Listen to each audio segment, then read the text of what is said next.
Hello and welcome. Coming to you from the podcast studio, I'm Josh. And I'm John, and I'm drinking a Mountain Zevia.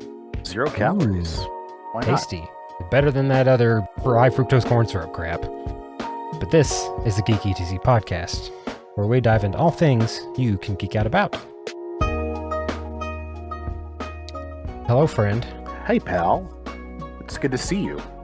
It is good to see you as well. Not in person, though. No, not in person today. It is virtual. You have been a little under the weather. That's right. I've had the. I don't You have know one of what those it petri was. dishes, one of your assets walking around, you know. Yeah, my son is in kindergarten and brings home everything, so I've been a little under the weather. So we apologize for any poor sound quality. Of course, I doubt you'll get that from Josh on the back end as our audio engineer. I'll do what I can to make it sound as beautiful as always. It'll hopefully be better when you had your teeth messed up. When I had my face all numbed. Yeah, your face was all numbed up. Yeah, that was a fun time. But yeah, we'll do it remote. That's fine. Yeah, we'll do it live. We'll do it live. I'm not going to repeat the rest of that statement. No, it's not. we've kept the family friendly thing so far. Right, we don't have to put on the explicit tag yet, so No. we'll take that as long as possible, just to keep our horizon or our audience as broad as possible. Exactly. Reach as many ears as we can. Yeah, This is for all geeks. Exactly. Well, anyway, this episode's going to be a little more kind of casual, maybe not any real specific topic, like a lot of the past ones have been. A little different format, but that's fine. We're just going to chat about some cool things Because I think that we're interested in. This is episode 21, right? It is. We're allowed to drink now. We're getting close to 6 months, right? We're 5 5 episodes away from 6 months now. Well, 4. Yeah, 5. Sorry, I can't do math. 5 episodes away from 6 months of recording and putting out things. And so we know our first podcast ever was just a general podcast where we were just chitting and chatting, and we've done a lot of every one after that's been very specific. So this is just kind of a check-in, and among other things, and talking and chatting, and be a little bit more concise probably, and yeah. Well, speaking of that, I saw an article earlier today on Reddit that kind of part of me was surprised by it, but another part of me was kind of has been waiting on it, and it's still not a raising any flags kind of story yet, but it definitely caught my attention, so I wanted to share it with you. And this comes from the website the debrief.org, or the debrief.org, however you want to say it. And the headline was, "Intelligence officials say U.S. has retrieved craft of non-human origin." So, obviously, you can take that as you will. Bigfoot, we found Bigfoot's sailing vessel, is what you're telling me. His skyship that he travels through the realms. I mean, they said craft. It could be a raft, correct? Oh, they just misspelled that. Whoever the intern who was typing up the article, they just accidentally put a C. Well, no, a raft is a craft, technically. A raft is a craft. A sailing craft, sailing vessel. True. But that's interesting.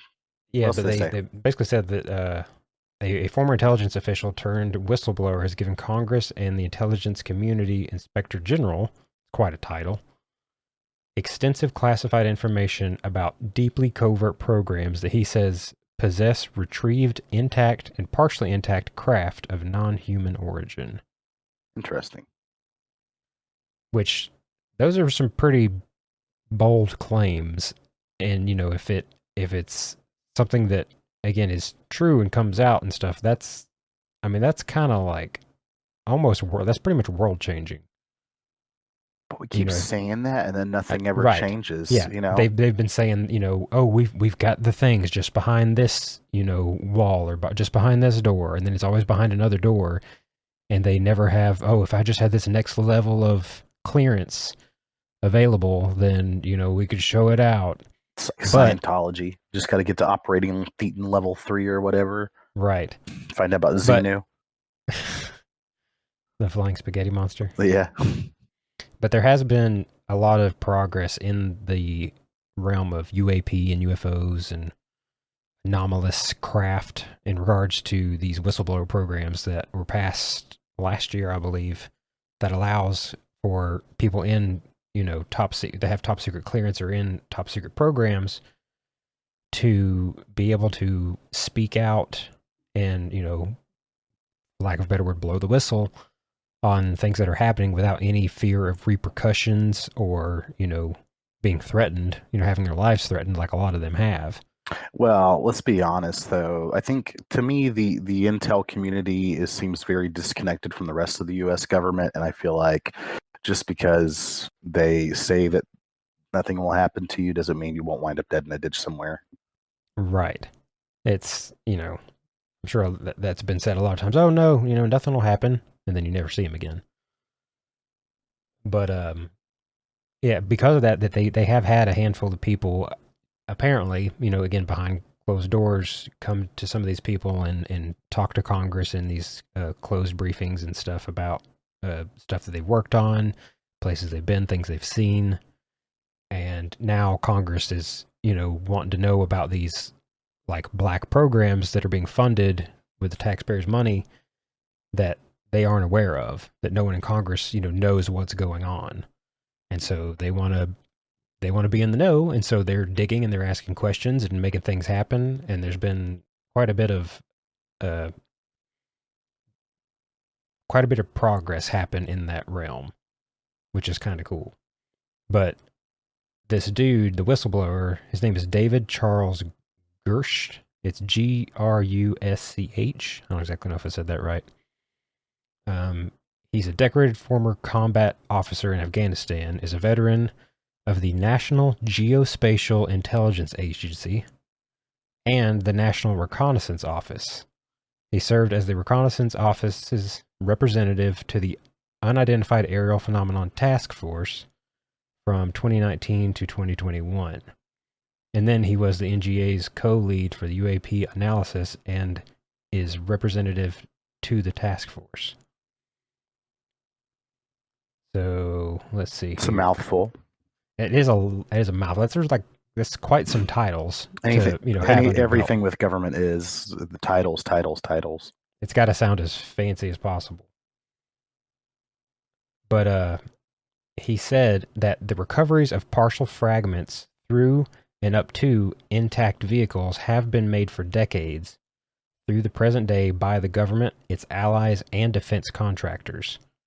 Analysis has determined that the objects retrieved are, quote, of exotic origin, in parentheses, non-human intelligence, whether extraterrestrial or unknown origin, based on the vehicle morphologies in material science testing and the possession of unique atomic arrangements and radiological signatures, he said.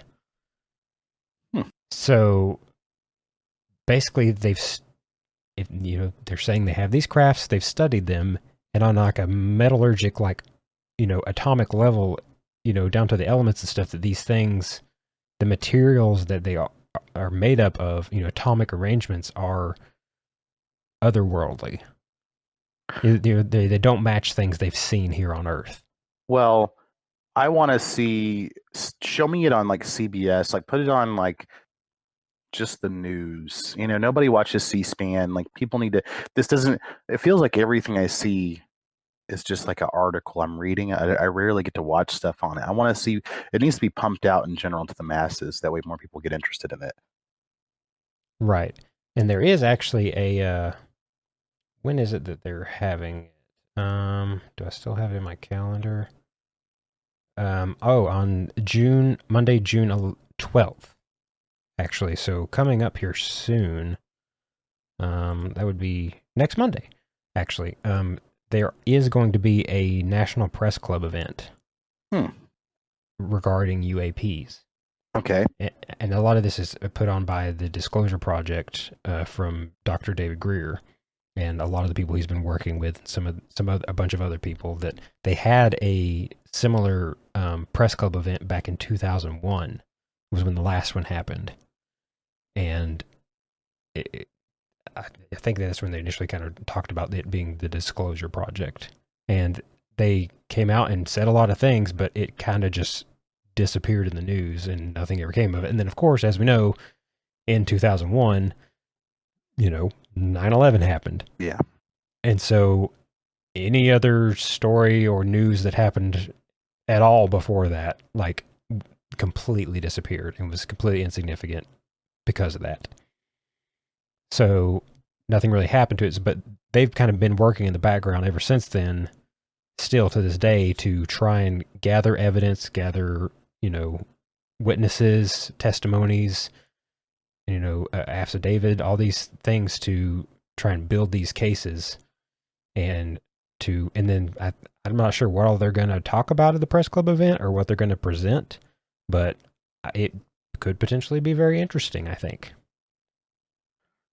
Yeah, I don't know. It's all, we'll see. I mean, I don't hold, like, I think anything that it just seems like it's all for whatever. Like, I don't feel like we're going to get the truth ever. The fact that we know that more about this stuff maybe than we know about Jeffrey Epstein's, like, client list is like a, Right. I mean, that's who knows what we'll ever find out about all that. Well, that's what I'm saying. Like, there's definitely, like, it's one of those things where it would take such a rework to find out anything. I have trouble believing much that they say, and I have trouble, like, um, getting my hopes up, because it just feels like they're stringing us along, or it's a really easy way to slip in more budget stuff that they could get, like Right. black budget type things. Um, because we talk about this. We've had so many episodes where this has been our opening topic, or we've had several UFO topics, including the Virginia, alien contact, moment of contact documentary, and it is just frustrating, because, like, I don't understand. We've talked about it before. People talk about, well, if people find out the truth, then it'll destroy the world. Like, why? Why will it? Like, what's the deal? Are we in a simulation? Is it confirmed? Will that change it? Like, why am I? Why Why? should we fear this disclosure? Yeah. Why are you, just because you've got a G in front of your pay grade with the government, better to know about it than me? Like, Right. the people At the end of the deserve to day, know. at the end of the day, we're all humans living on this planet. I guess, as far as we know, we're all humans. Well, that's a good point. Yeah, good living point. on this planet. Sharing. This. We all breathe the same air, eat the same food. Walk on the same grass. We're all part of the same thing. And so, yeah, to, like, something that potentially could be so world changing as, knowing that there is either extraterrestrial life and craft out there that we have, or, there's, been craft retrieved from our oceans of some kind, maybe, that, either one of those, whichever route it ends up being, that having that knowledge and keeping it from the world as a populace, it just seems very selfish. It is. Well, I mean, I think in general, unfortunately, governments tend to be selfish. I mean, I think obviously they start out with the thought of, like, oh, well, so this is how we'll help the people and everything. But I mean, in the United States, for this is specifically us talking about the United States of America, because that's where we're citizens of. But it's one of those things where I don't. I don't know that they are. I think it's become a business for people. The fact that you have so many senators on both sides, so many congressmen on both sides of the aisle who have served for so long without, giving up, like, without term limits, without, with the way that our Right. government is right now. And then it makes, the only thing I can think of is, like, why, as to why they wouldn't want us to know, we'll be like, I wonder if we are like in a galactic federation and we're doing whatever we're told to do, and the government does whatever it's told to do, and they're afraid that we'd be like, no, we don't want to do it. If we had the free choice for it, we're gonna rebel. And then they're like, well, we just get our planet dusted. Like it's one of those things. Like in the scenario that you don't.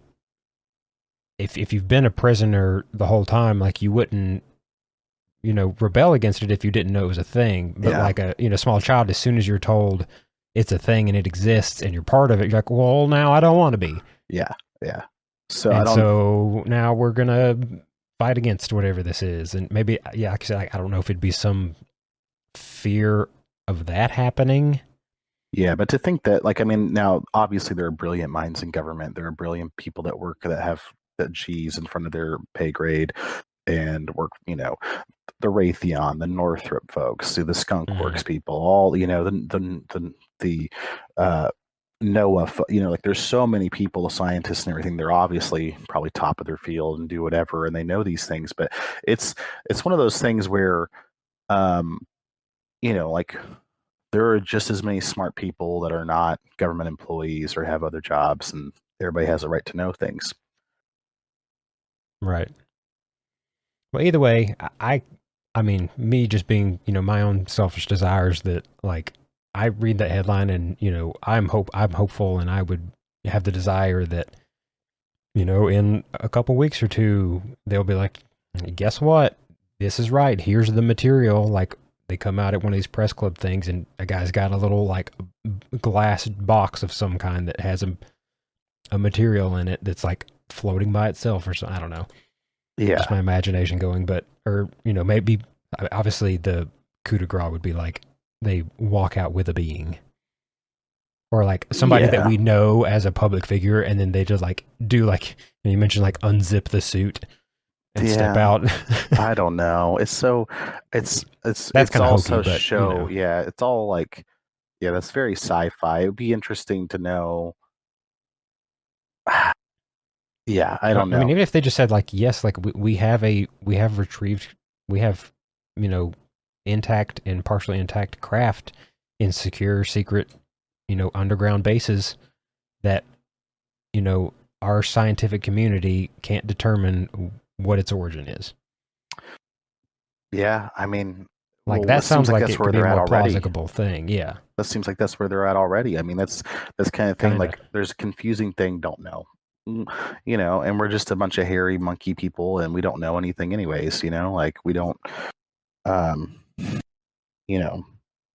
there's so much we don't know. And in 500 years, people will be like, what if those guys are so stupid? They're this for surgery. All their time. Yeah, they use robots for surgery instead of like they're going to think we're dumb, like just like when we look back at people in 1500s and they looked back on people in 1000 AD and vice versa.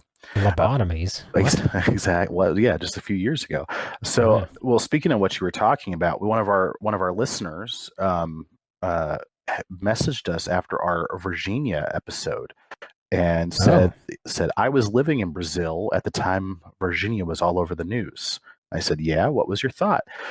And this person said, I believe something very odd happened there. At the time, I was a student pilot and remember that there were temporary no-fly zones in the region with no explanation why.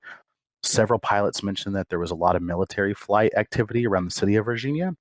It's like the X-Files, I want to believe. So very interesting from one of our listeners that they said that. Those NOTAMs, like the notice to airmen, or notice to air mission or whatever it is now that they put out there saying, hey, there's temporary flight restrictions. Those are always things that are interesting to see and track and find out what the purpose of those are. I'm sure that's easy thing that could have been traced on the original documentary that was done. So I would have liked to have known that. Well, that's cool though, that, had somebody that was in the area at the time. Yeah, man. And again, that's the interesting thing about that case particularly is it wasn't that long ago. It's within our lifetime. Yes. We were kids. Like there's most of these things you hear about, they were, World War II time or like, Area 51 kind of stuff or like in the even 70s or 80s. Well, yeah, like the Bob Lazar stuff is like, oh, well, it's the 80s or 70s or something Right. like that. But yeah, I agree. I understand completely where you're coming from. I think it would be nice to know this stuff. I just I don't trust that like anybody's ever going to be in a position that they're not so like maybe if this stuff happened in the 20s, but just like Dwight D. Eisenhower warned the United States of America about the military industrial complex, now you have this like super intelligence heavy complex on top of it. So we have the military industrial complex, but we also have like the NSA, the CIA, the DIA, which nobody ever talks about for some reason. And yeah, I think there's so much there that they're not going to like tell us what's going on because it's just not prudent for them to do it unless they Right. want the money for it, or they can justify the taxes, or they can justify removing things from us or giving us stuff. Right. It Well, doesn't make any sense. that's where that kind of, that theory that is sprouted from a lot of this, that actually goes back a while, that Project Bluebeam Yeah. kind of comes into play. That kind of is a potential answer to that question that you pose. And that the theory behind that is the whole like faking an alien invasion as a means to, have a route to control the populace. That if you Yeah. if they you think the aliens are invading, then like hurry, listen to what we're saying, do exactly what we're saying if you don't want the aliens to kill you.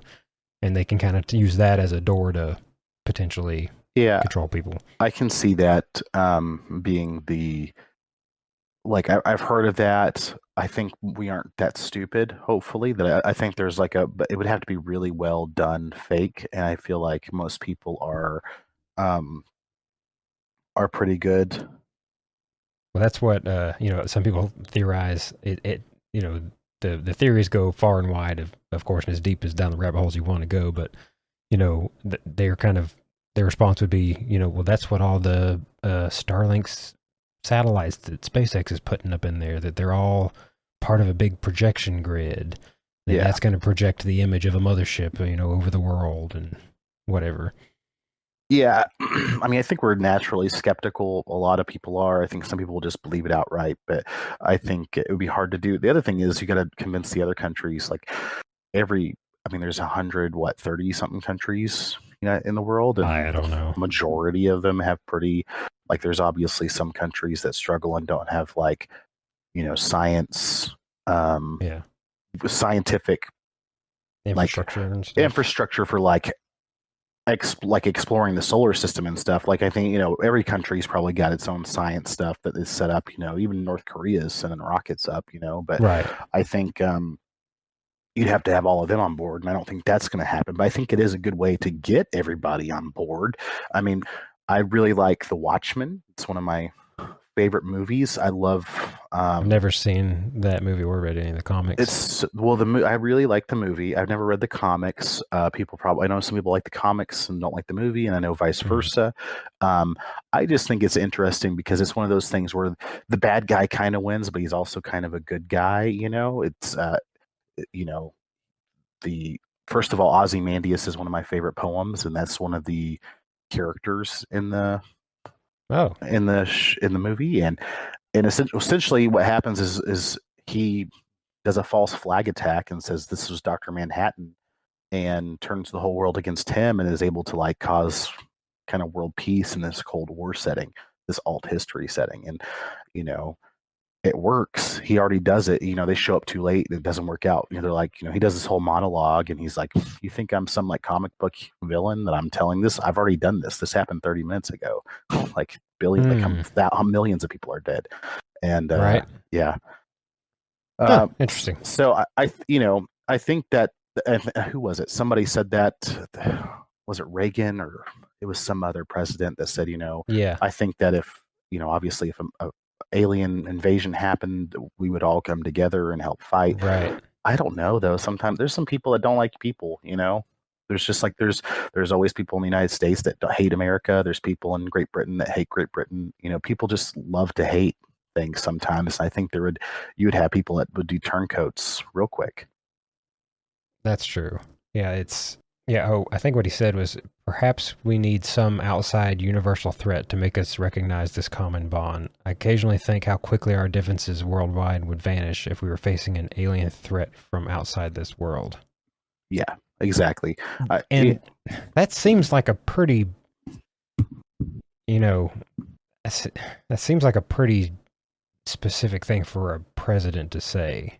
I've always found that odd. I don't like why specifically relate it to aliens. Well, because I mean, that's the best thing to do because we're all people from Earth, so it makes sense that they would say extraterrestrial threat. There was some other threat, but we see that now, though. Even now, like we're still we have extraterrestrial threats that we deal with all the time, and we're not ready for. Like, how many?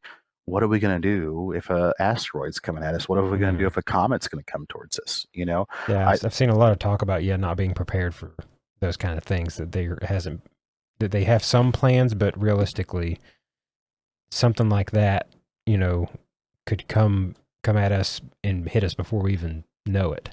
I think that's a huge issue. I think that's the fact that we don't have like a unified defense.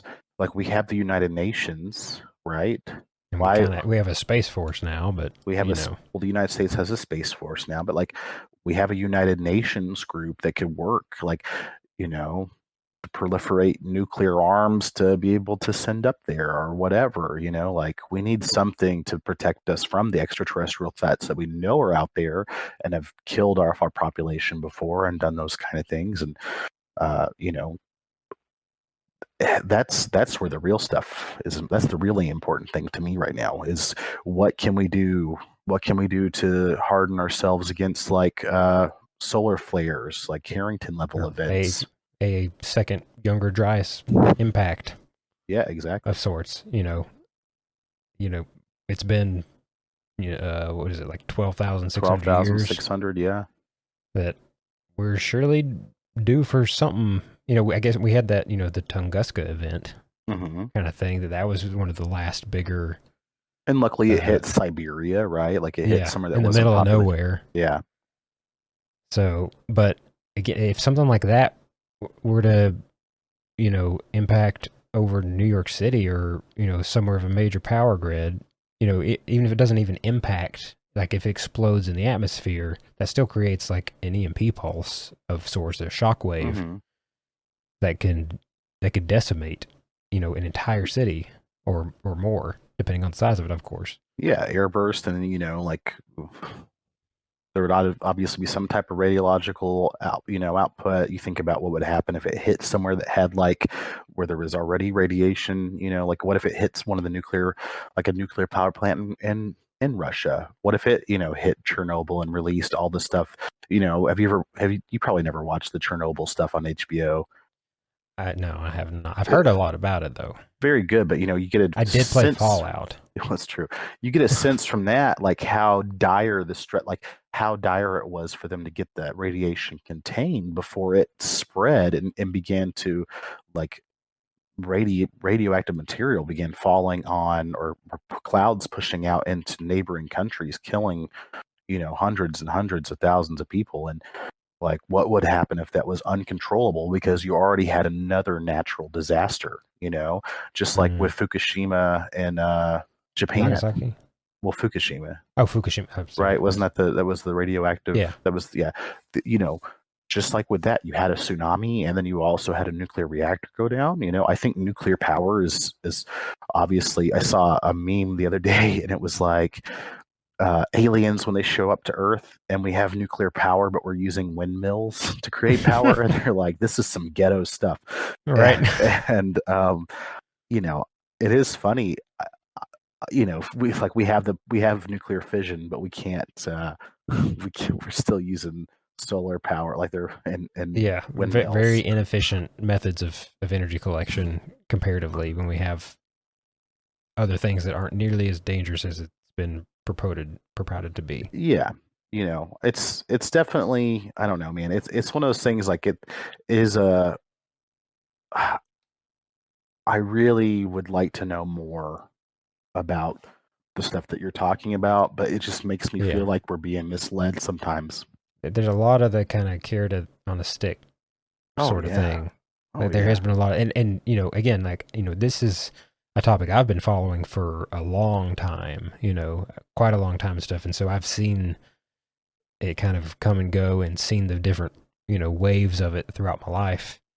And, but also having uh, been paying attention to the topic for that long, that I have seen how it really, honestly, since 2017, when that New York Times article came out about the Nimitz deal with the Tic Tac, that kind of first event of putting that on the map, like ever since then, it's been kind of a sort of a domino effect a little bit, that is getting progressively more and more into the populace and into the mass of society, and people are, starting to get interested in it. It's starting to become less stigmatized, which I'm all about, because I think it's fun to talk about and really interesting to hypothesize about.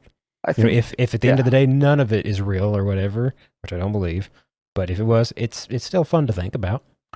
Oh, yeah. I mean, I agree 100%. I think it's important for people to talk about this kind of thing. I think it's important to have philosophical debates about most things. Like it's important to say, well, what if we're in a simulation? What if this happened? What if that happened? What if there are aliens? What if there are, like, what if we're the first? Like, what kind of legacy are we going to leave behind if there's another sentient species that rises? Like, there's so many things to, like, talk about with your buddies. And I think, like, even if they're not geeky friends, like, you should talk to your friends at work about stuff. Like, I work with some pretty, uptight guys and gals sometimes who don't like to talk about stuff that's, silly, quote unquote. But you get them talking, they always have an opinion on it. Like, everybody has an opinion on it. It might not be much, but they're going to have an opinion one way or the other. And it's a fun thing to talk about. Yeah, for sure. And if you do enjoy talking about it, then you might can start a podcast. That's true. But an interesting thing about podcasts, what's that? They are easier to keep going whenever they have some support. That's true. From a community. And if you would like a geek community, indeed. And if you would like to be part of that supporting geek community, you can go check out our Patreon at patreon.com/geeketc podcast. That's right. We currently have a crew member, and we're excited about that. So you guys can report to Ben Solo for training, and and hop on the spaceship, and maybe we'll get out of here, and we're going to go pester some other primitive worlds and make their government talk about them. But for as little as $1 a month, you can help contribute and help support this show.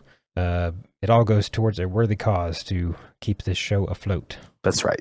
And obviously just putting it, having the website, having the EAS feeds, having all that stuff costs money. So just a little bit of money back keeps us going. So like we said, this is kind of like a more general, just chit chat. You told me you watched the D&D movie. Right. Last Saturday, or was it Sunday? I don't remember now. I've slept since then. It must have been Saturday. Yeah, it was Saturday. Me and my wife, we watched Dungeons and Dragons: Honor Among Thieves.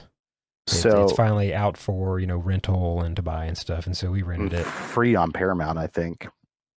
Oh, I don't have that, so I just rented it on the Xbox. Well, I got a funny story for you. So, this is a story I read the other day, and I was thinking about it, and the whole time it just made me laugh to myself about, like, just how funny it is. It says, "I'm an idiot, and I liked Dungeons and Dragons," is the title. "I watched Dungeons and Dragons this evening. I tried to turn on subtitles. There was a glitch, so I tried again. Another glitch. I went into the settings and, thinking I was turning on subtitles, turned on descriptive audio for blind people. So then they proceed to listen. They watch the whole movie without subtitles, but with the descriptive audio for blind people. And they're like, oh, this is so cool how they've got like a dungeon master, like narrating these scenes and stuff like that. And the whole time, and they're like, this person even said they went to like the end credits, and they watched the entire thing, and they're like, very interesting take on it. And then they went to like IMDb immediately, and were like, oh, who was the narrator for this? And like, why didn't it say anything about it in the post credits? And then they found out that sure enough, it was one of those options: turn on descriptive audio for blind people. Really? Yeah. I didn't even know that was an option. Yeah. So So it just like describes what's happening in in the scenes. scenes and stuff. Yeah, so it was just like a dungeon master. Like That seems like the perfect movie to watch with that's that. what they said. They said you should try it with that. So I Oh my will. gosh. Yeah, that cracked me up when I read it because they have like a whole long drawn out thing talking about they would describe things and um, but the narration added a different element and made really good use of the dialogue breaks and the action scenes. Uh, and it says at one point, my partner playing on her Switch, listening to the movie, but hardly glancing at the screen, literally said, "This would be a good movie for blind people." So, I mean, is it kind of just be like a D&D podcast? yeah, I guess so. That's another thing we're working on, huh? Oh yeah. So Well, yeah, that's cool. I thought you would like that because it almost makes me want to go back through and just listen to a little bit of it just to see what it sounded like. Right. With I that think that on could be there. interesting for sure. Yeah, it'd be funny. I mean, I've accidentally turned that on before, but the voice was so annoying that I couldn't handle it, you know? Right. They would have like somehow got like Matt Mercer just to like covertly have narrated that thing and but not tell anybody Oh yeah. or anything. That would have been awesome. Just as like a basically a modern equivalent of a hidden bonus feature on a DVD. Mm. You know, like it seemed like we don't really have a lot of those like secret bonus features like you used to have back in the day where you'd like navigate and like hit certain buttons on the TV controller to get to like a different part of the screen. Yep. That it wasn't actually anything you could see, and you get the special secret deleted scenes. Oh yeah. That was a good time. But we watched the movie, and we both kind of went into it with like sort of flat expectations. Mm-hmm. Like not really low expectations, not really high expectations, just like midline. We're just going to go into it kind of baseline and see what happens. And we both actually really liked it. I really liked it. You know me, I'm not much of like a comedy guy. I don't laugh. I don't like comedy movies that much. I'm not like I don't there's not a laugh out loud stuff unless it's like this, like it's conversations between us, like Right. interpersonal conversations. It's hard for like outside media to make me like ha ha ha ha. I'm the same way. It takes something really genuine to make me actually laugh out loud. There were some funny moments in that, like the first thing where they escaped the prison. It wasn't what I was expecting, you know. Right. But right. What I heard and what made it better for me was when they said, I heard somebody say, well, it's not like, don't think of this as like a Tolkien-esque, like epic fantasy adventure. Think of it like an actual Dungeons and Dragons party and the decisions that they would make. And exactly. When I watched that, I was like, oh, this makes so much more, like when I looked at it through that guise, especially as a game master, I was like, oh man, that makes so much more sense. And that's immediately what I pulled out of it was that it was made that way. And I really appreciated it for that aspect. Yeah, there was a number of things like and well, I'll go ahead and just say like there may be potential spoilers for Dungeons and Dragons Honor Among Thieves from this point forward. So if you don't want spoilers, then just keep listening. Yeah, just watch it. Listen anyway, but plug your ears. Anyway, so yeah, that first scene, like, well, even to begin with, like he starts with like the council there, and you have the Dragonborn, and like he looks kind of ridiculous. Yeah, and then eventually, what's his name? The Air Croaker comes in and looks Jarnathan. Yeah, like their names too. I'm like, yeah, that totally sounds like a name somebody would come up with. I'm like, they both look pretty. Like you're looking at them, and it's like obvious, like costume kind of things, and you're like, these costumes, like, they don't seem great, really. And you really get a sense of that later when they show the Tabaxi. That the paladin dude, like there was a fish. I thought the Tabaxi looked better than like the Aarakocra or the Dragonborn, though. Well, they pulled out that baby Tabaxi out of the fish's mouth, and it's like you talked about like a baby Yoda looking kind of crappy in the last season of The Mandalorian. Like this looked kind of horrible, but it was at that point when I had seen a number of them, I'm like, I think they did that on purpose. That was Oscar worthy compared to the Mandalorian, though. I'm gonna be honest with you. Oh, really? Yes, that's how bad. That's how bad the Mandalorian Baby Yoda Grogu is. It's Oh, so poorly done. but I kind of came to my own personal conclusion that I think the like bad costumes were on purpose. Like both the tabaxi and the air croaks and all those things, because we see later the druid like turn into an owl bear Mm-hmm. and a lot of other creatures, and some of those looked pretty good. Sure.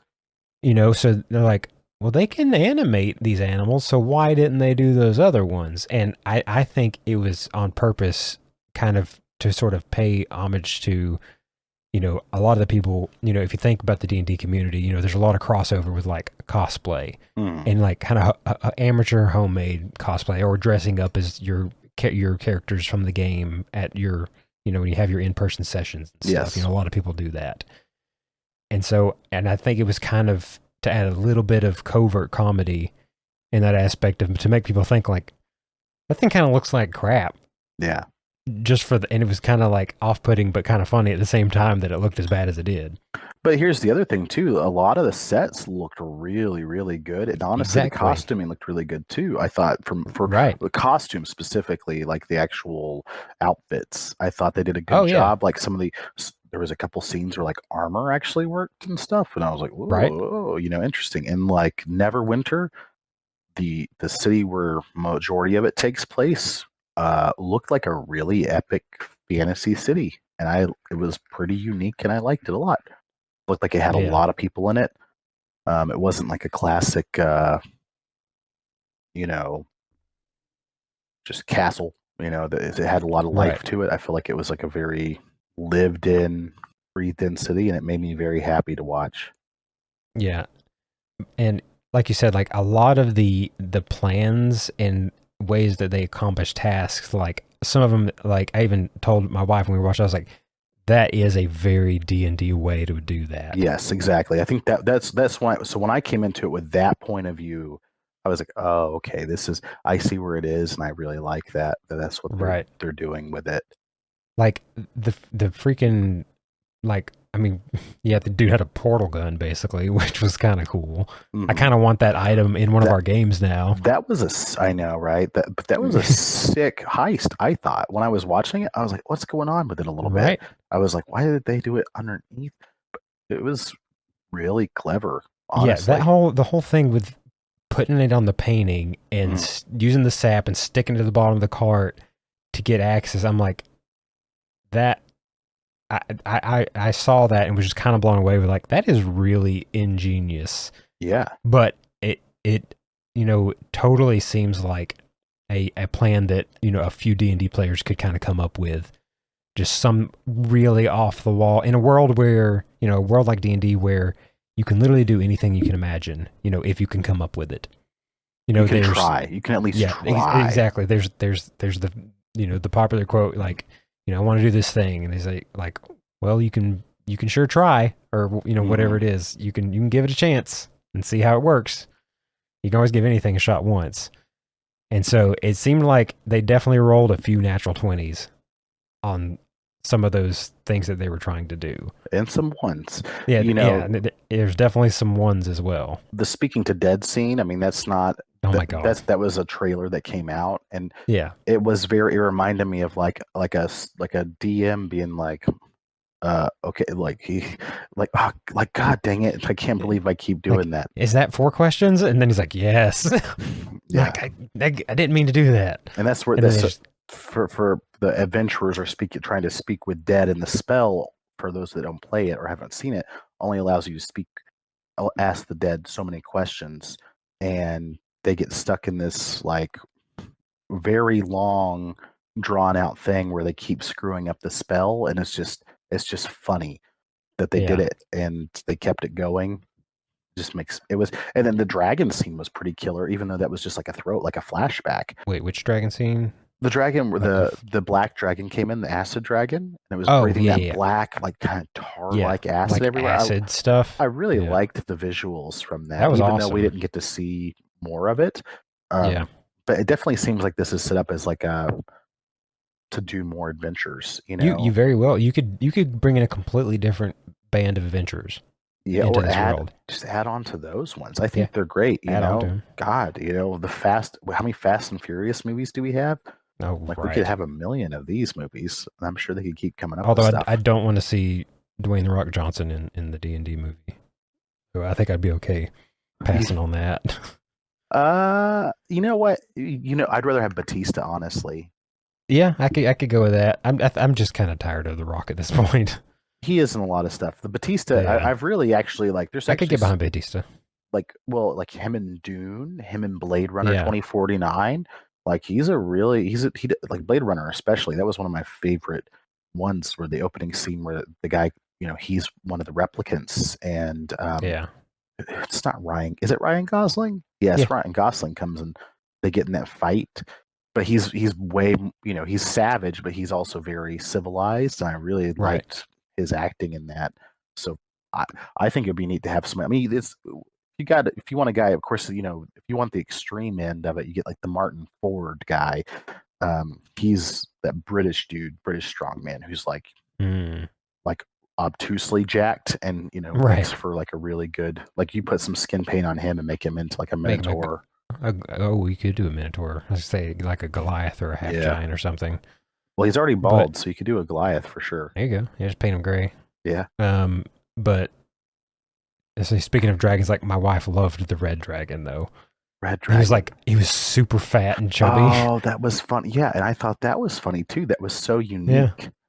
That they had they fought those assassins that were undead, and they kind of came back to life, and then they're all getting chased by this ridiculously overweight chunky red dragon. Yeah, she was like, I love him. Yeah, he was pretty cool and pretty funny. Yeah, it was a pretty unique. I thought they did a pretty good job. They had some like D&D lore from like the Faerun, from in there. I think it would be nice to see him as like I feel like he was more of a rogue that just played a lute than a bard, because he didn't use any magic. So bards... my wife had when it's said and done, she's like, any gripes that I have are very like personal nitpicky things that are like D&D rule lawyer type of stuff, and that was one of them. Is that like they're saying he's a bard and all this stuff, but he's sang like 2 songs and like he didn't use any magic. Yeah, and bards typically have a good bit of magic that they have access to. He's like a mastermind rogue, if we're being honest. And like I've said before when we did the Dungeons and Dragons podcast, is just because somebody plays an instrument doesn't make them a bard, and just because they're a bard doesn't mean they have to play an instrument. And so for me, it's just like, what better way to cover as a rogue than to, play a lute, putting ideas in my head. Ooh, yeah. Anytime we talk about these, I'm like, there's a character idea. Oh yes, there's another one. That's what's so great about D&D is there's that. Yeah.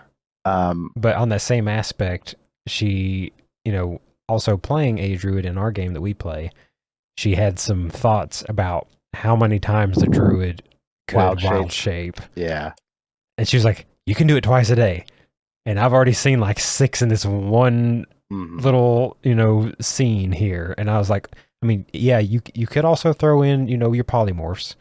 You could do an amount of those as well. That is true. So you have like your 2 wild shapes plus however many polymorphs you could have depending on what level you are. So you could get a handful, but it like my way of reasoning, I was like, maybe she has a ring of wild shape that allows unlimited wild shapes per day or something. Sounds like a dungeon master that just was allowing rule of cool, to be honest. Exactly. Yeah, the homebrew, like, you can change the animals if you're going to change an animal. Because technically, owlbear is not even an animal; it's considered a monstrosity. So you can't even honestly. I'm saying, does polymorph allow for things like that, or like, does polymorph or wild shape have differentiations on what? Polymorph you can turn into like anything as long as it's CR level. Its CR level is equal to your level. So. You could. On that note, go ahead. I'm going to look up what level an owlbear is, what its CR level is. Probably like a 2, 3. Bestiary, owlbear. Let's see. It has a challenge rating of 3. Okay. Really? Mm-hmm. Yeah, large monstrosity. Strength of 20. Okay. I guess I would have thought it's. Well, I mean, I guess it is just an owl and a bear. But yeah. That was. Speaking of the owl bear, though, that was one of the scenes that my wife particularly was laughing out loud. Was at the end when they were fighting the Red Wizard. Mm-hmm. And they're like, distracted you long enough for, so and so to do this. And then the owlbear jumps in and does the Hulk Loki thing and just pounds him over and over again into the ground. Yeah. And then stops. And then they kind of move and breathe. And they just pick him up again and pound him even more. Mm-hmm. And then throw him against the building. She was dying laughing. And I was laughing too. I mean, because that was a very satisfying scene. Very funny, I thought. I really enjoyed that. And I thought that was pretty clever with how they countered the time stop stuff as well that she did. That the sorcerer, he basically was able to counterspell it because he got strong enough. Yes. And they just acted frozen. Yep. Long enough for old dude's daughter, who was invisible, to slap the bracelet on her to cut her magic ability. Mm-hmm. And they were just kind of pretending. Well, and I'll tell you one thing I really liked that I'm going to probably add into my campaigns is how they, with their became attuned to the magic items. I liked that a lot. I think that's going to be. I never even heard or thought about that as an aspect. I think that'll be a very interesting thing to add into it. Is for every item a unique type of attunement process. Right. It could be just some type of challenge or puzzle or something mm-hmm. to overcome to be able to tune to certain magical items and things. Or just be accepted by it or something to that effect. Yeah. Exactly. You have to prove to the item that you are worthy of it. Yeah. In a sense. Yeah, I thought that was a really cool concept, and I actually meant to mention that to you when I was watching it. I forgot, but I was thinking, I was like, that would be a cool thing to throw to have in the games for when we attune to stuff. Yeah, that's I for sure enjoyed that, and I think I would add that in there for future. Yeah, we might add that to our potential future project that's in the works. Oh, well, yeah, 100%. I'm going to add that into that project. Yeah, but ad hoc, I'll probably add it into the game our Saturday game that we normally play. Right. Yeah, that'll be killer, I think. Right. I liked the displacer beast that they had in the maze. That thing looks freaking scary. That is projecting itself. Yeah. That was terrifying as a creature. And I kind of didn't like the gelatinous cube that they had wasn't like a creature. It was just a stationary part of the field. Oh, gotcha. That it wasn't a moving, living thing. It was just there. It moves really slow. Maybe it was just a napping. Maybe it was asleep. Yeah. But I thought that was an ingenious D&D solution to that problem, that it turned into a snake and to slither through the hole before it shrunk back down in on itself. Mm-hmm. That's dang smart. Yep. Yeah, it reminded me of you guys jumping into gelatinous cubes. I've done that a few times. You have done that with your character. Yeah, all in all, I think that movie is pretty good. Especially, it's don't expect it to be another Tolkien movie. No. Don't expect it to be this world-breaking thing, but it is it's just a fun movie. And if you like fantasy, I think it's a must-watch. Yeah, because the magic's good. It's a completely different thing than Lord of the Rings or The Witcher or any of that kind of stuff that also have magic in them. It is silly, and it's meant to be that way because D&D can be very silly sometimes. Mm-hmm. And I think it really did a D&D movie genuinely well. Yes, so, I think it did a great job. What's the main Chris Pine? I do want to see more movies with him that he's not I feel like that's one trope I'm kind of getting tired of with Chris Pine is he's always a character that's he played the character he played in this one kind of reminded me of his Captain Kirk from the Star Trek movies, Very much so. where I was thinking the same where thing. he's silly and then he makes mistakes and then he has to kind of reflect on his past and then he overcomes the obstacle and then does like a whole like gotcha, clever line. It was Right. just that was a little bit too tropey for me for him specifically. But I look forward to hopefully a future one. Agreed. Yeah, like I'm trying to think. Like I think the other actors all did a pretty good job for their roles. Yeah, in there as well. Like I didn't know any of the other ones or of the other actors. Like I didn't recognize anybody else the out the gate. I know. Barbarian Michelle Oh, Rodriguez or yeah, whatever. yeah, her. You're right. I completely forgot that was her. Yeah, no. Other than her, I guess I'd say. And that's another one too where I kind of feel like she plays the same character in all Yeah, her movies as but well. her love interests crack was I thought was funny that That was she was pretty good. married to like a gnomish man and had been divorced. She's this big hulking person, and then the gnome came in. He was like married to another big jack Another chick. Yeah, big barbarian woman. yeah, Well, you obviously have a type. yeah.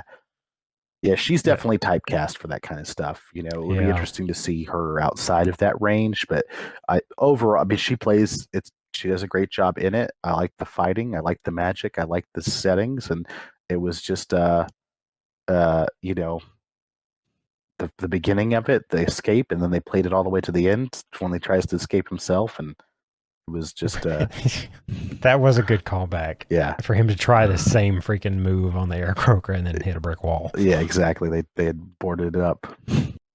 So, yeah, I'm a fan. I think all our geeks should try to check it out because it's definitely worth it. And I Yeah, if don't you're think hesitant to watch it because it might not live up to it, that's fine. Take it for what it is. Just enjoy the fun movie that it is and have a good time with it. yeah, exactly, exactly. Not sponsored. Not sponsored, not Yeah. sponsored. So speaking of games and stuff, have you played any interesting games lately? I've seen that Diablo 4 Uh, has just come out. I did see that came out, and I was kind of interested in it because I've never played a Diablo game, Mm-hmm. but I do know that they're actually really good for like co-op play, Interesting. and you know, very similar to D&D, they have a lot of D&D aspects Well, it's to very them. based on it. Yeah. Yeah, it's like it's one of the closest things to a D&D video game that there is, from what I understand. Again, never Outside of having played one. outside of Baldur's Gate, yeah.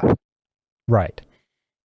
Which I've never played that either, but I've seen some things on it. Yeah, we need to play Baldur's Gate together. When it comes out officially, we need to have that gameplay up for sure. We Because can I check that think, out. yeah, because the fact that it is a Dungeons and Dragons game, you can get it in early access now. But the the do- the thing that doesn't interest me about Diablo is I just don't like the view. I don't like the overhead It click it and then it, clicking a lot. it's say that as you like play tons of real time strategies that are from that same kind of like angle. But that's just one person though. It feels like a web browser game if it's just one person. Like If you're when only I'm controlling one thing, yeah, I get what you're saying. I yeah. kind of understand that, and I think that may have been one of the main things that's kept me from checking it out too. Is from what I've seen, it looks like what I've seen of like World of Warcraft or back in the day Mhm. or some of those, yeah, just like kind of God perspective games that I mean, granted that a lot of real time strategy games have from that upward downward or that downward angle that you're looking down on the field, but it is different controlling like armies of hundreds and thousands of people Yeah. versus just your one character out on like a little board. And even then, like I still zoom in a lot on my troops, like up close and personal. I've got like a really nice, especially Mm-hmm. playing the Total War games. Which, speaking of that, also we've got the Total War I was going to Pharaoh mention that. Yeah. coming out soon. What are your opinions on Total War Pharaoh? I'm interested. I would like to see how big the map is going to be in general. I know it's going to Yeah. cover like you're going to have essentially have two options where I think there's going to be multiple playable factions, and obviously there'll be Right. modding tools hopefully uploaded. People can make their own stuff out of it. But what interests me is the idea of there's going to be a Hittite kind of legacy to follow, or like a Egyptian legacy to follow. And I mean, I like the Bronze Age. I think the Bronze Age is super neat. I like seeing like I play as the Egyptians fairly regularly when I play Total Yeah, so War. you've played that a few times when we played Rome 2. Yeah, Played these Egyptians. I like the Egyptian troops. This is told that would be Ptolemaic Egypt, but like the the Bronze Age Egypt, there's a lot to do. I think the map is important, how big the map is going to be, how far south it stretches, how much of like the Middle East it covers. I think, Right. you get I did Canaan. hear in one of those things that at least as far as scope or, of the campaign or some part of it, they said it was like at least as it was like on par with like Rome 2. I find that surprising, but I'm interested. Yeah, because Right. I loved that Rome 2 was so big. Medieval Total War was big as well. Medieval Total War 2 and Total War 1 were also covered that kind of North African, Arabian, and then also into the Middle East, and then up into the um, kind of steppe area, then westward into Europe, Eastern Europe, and then into Western Europe. And I always liked that. And I liked how many areas you had to conquer in Rome too, because there was smaller provinces and you had more cities and towns, I think, than those ones. But Yeah. I would I'm like wondering to see that. I'm wondering if it might be, because it is kind of an Egypt thing, that it's like if you take the map and kind of zoom down on more of that region, but then just made it a lot more dense, like populated it with a lot more stuff. And I'm That's what I think suspecting they're that gonna might do. be what it is. That's what I think they're going to do. Is Yeah, because that there'll be more it doesn't tribes. cover right. It doesn't cover as much actual land mass as like Rome 2 or something, but the land that it does have, there's more there. There's more stuff inside of it. Yeah, I'm interested to see more of it. I'm interested to see more of the gameplay. I would like to see, um, they've obviously been Total War, Creative Assembly has been doing a lot of Warhammer specific stuff, which is I've not played any of it. I've heard some people say it's a lot of fun. Some people say it's a little over the top. I don't know.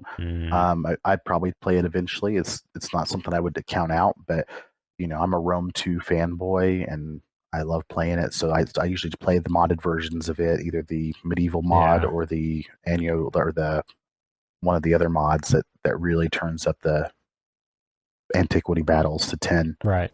Right.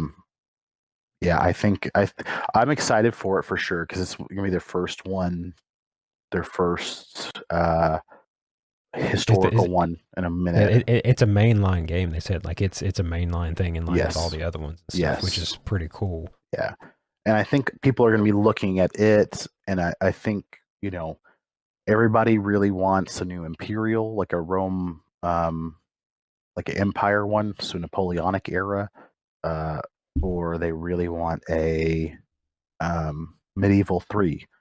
So hopefully, Chris Creative Assembly will drop one of those at some point in the future.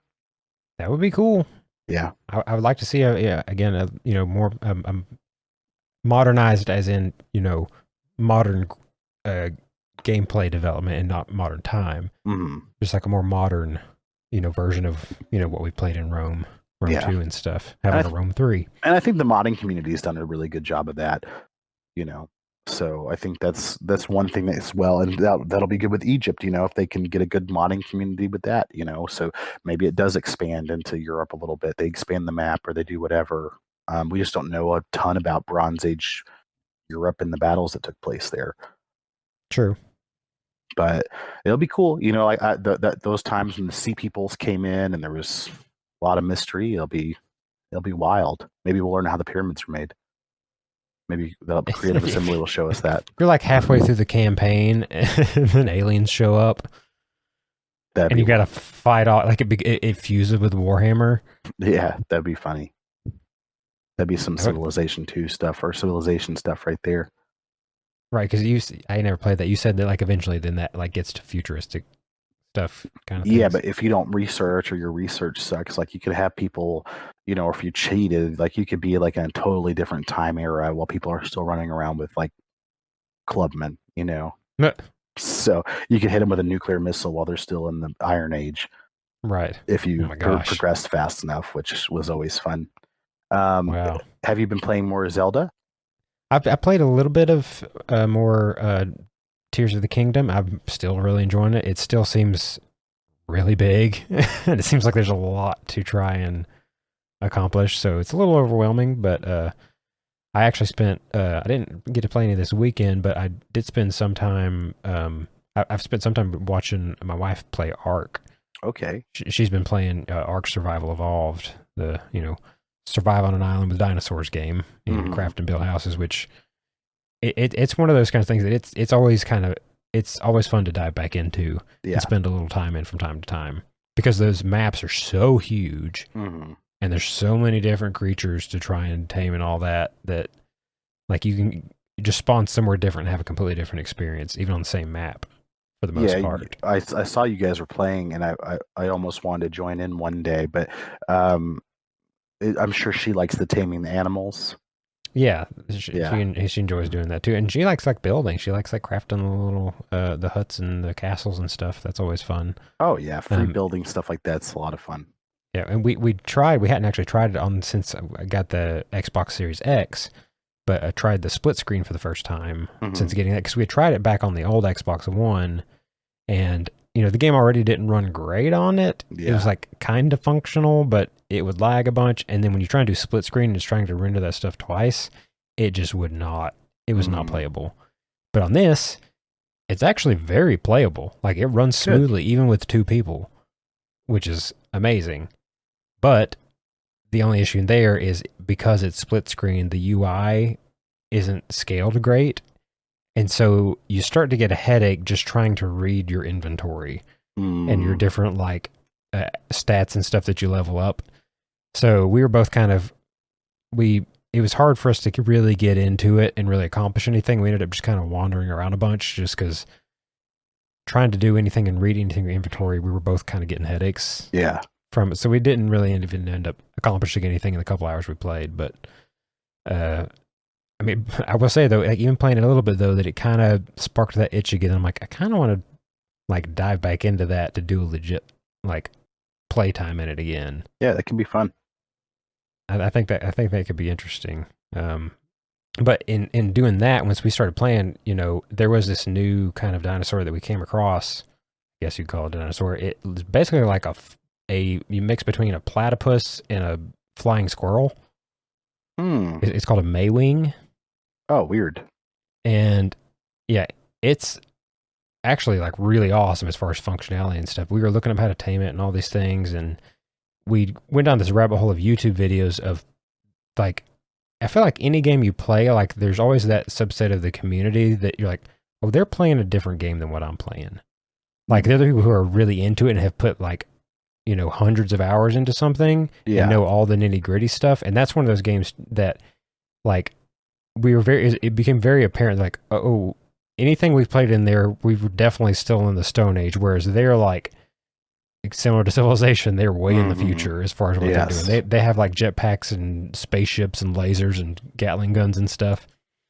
And you're like, I've never made it to that, but they've got tons of dinosaurs tamed, but they were going through and talking about all these other dinosaurs and things, and we were both looking at each other like, where is this thing at? We've never even heard of this thing, and he's got dinosaurs that can cloak themselves and turn invisible. Oh, jeez. And he had this giant owl that had thermal vision, and then there's bats that have night vision and stuff. I'm like, I had no idea any of this. There's so much in that game that you have no idea even exists because you've just never made it that far yet. So I may dive back into some Ark here at some point, just because it's a fun game to run around in. It is, for sure. I mean, I like those. I mean, I've always wanted to play Rust too, but I mean, obviously Ark has dinosaurs, which is cool. My kid loves dinosaurs. Why not? Exactly. That's pretty cool. So, have you read anything recently? Read anything? Yeah.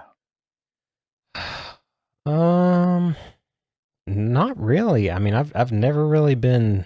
It's always been. I have so many books that I've had interest in and want to read, but I've never been much of a book person because it's just it's hard for books to, and maybe I've like spoiled myself with all the video games I've played, but and having that visual stimulus and aspect to it that a book not having that, it's tough for a book to keep my attention into something.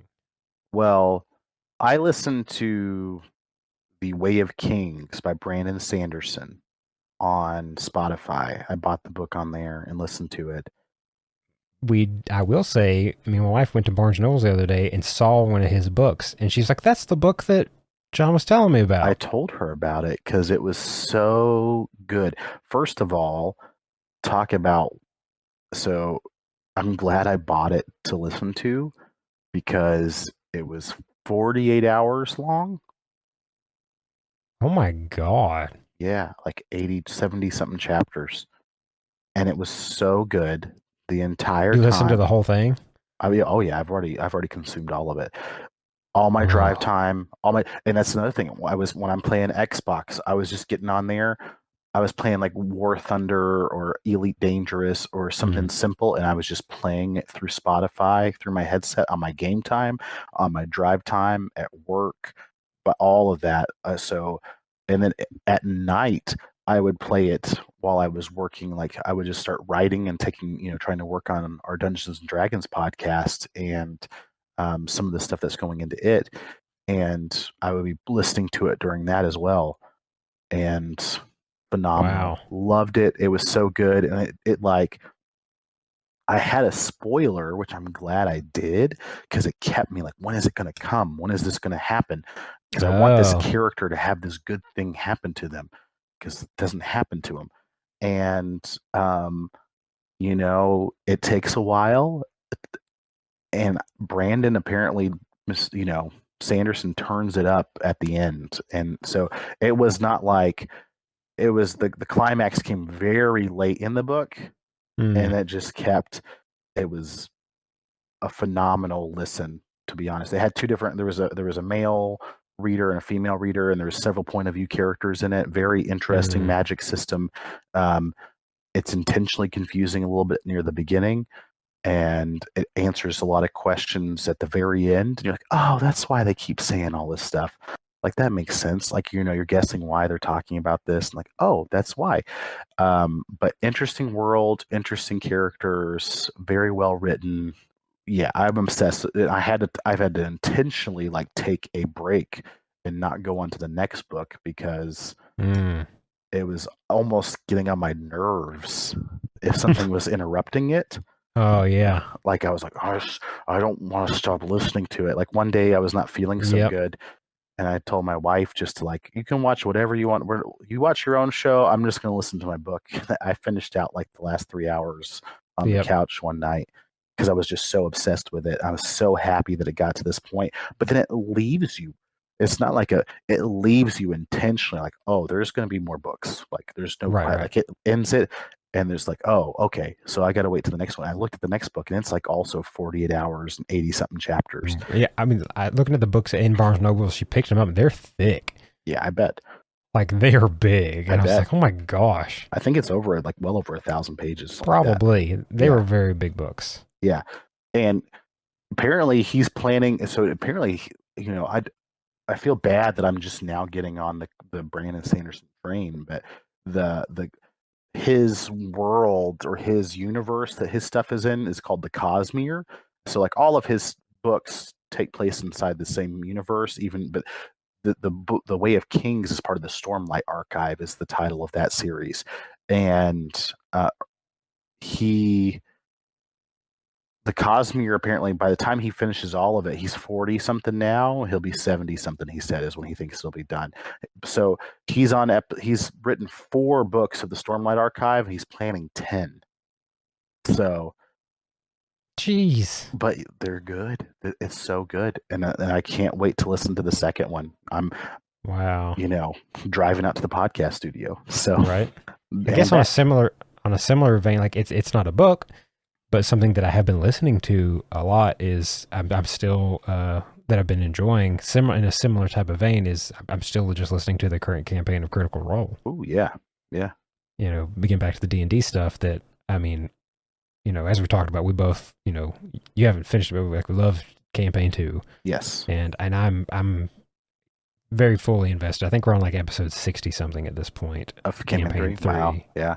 So they're good ways into it, and they finally kind of hit, like in any kind of campaign thing like that, like at least you've got different arcs, but oftentimes there's like kind of a big moment. Like there's a big thing, a big serious thing that happens that like changes a lot of stuff that's going on. And you're like, oh, like things have been building to this for like 10, 15 episodes, and now that big thing happened, and things are a mess, and they got to figure out how to fix it, kind of stuff. Like we just recently had that moment, and so I'm like really glued in. I'm like waiting for the next episodes to come out to like, and I'm like really, listening intently and loving the things that they're doing in it. Well, I guess you're looking forward to next Thursday then.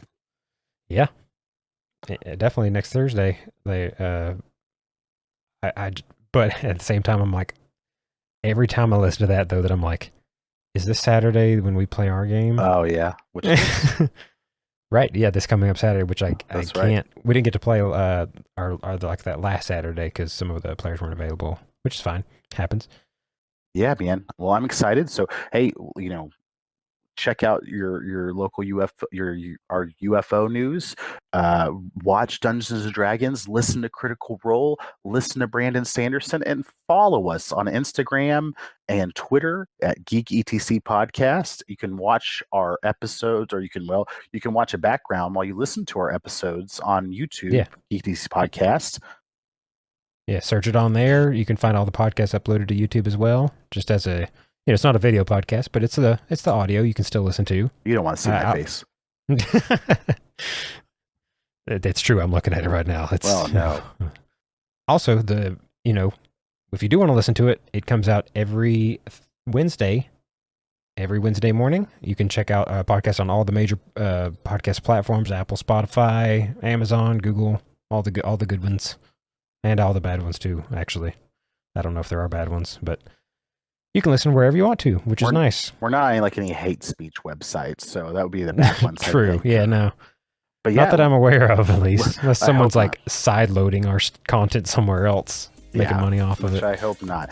But hey, like I always say, geeks fight better together, and hopefully we'll have our Discord up soon where we can get a little bit more time with one another. And just like I read one of our guys' messages today, feel free to reach out to us if you have questions, comments, something you want to talk about.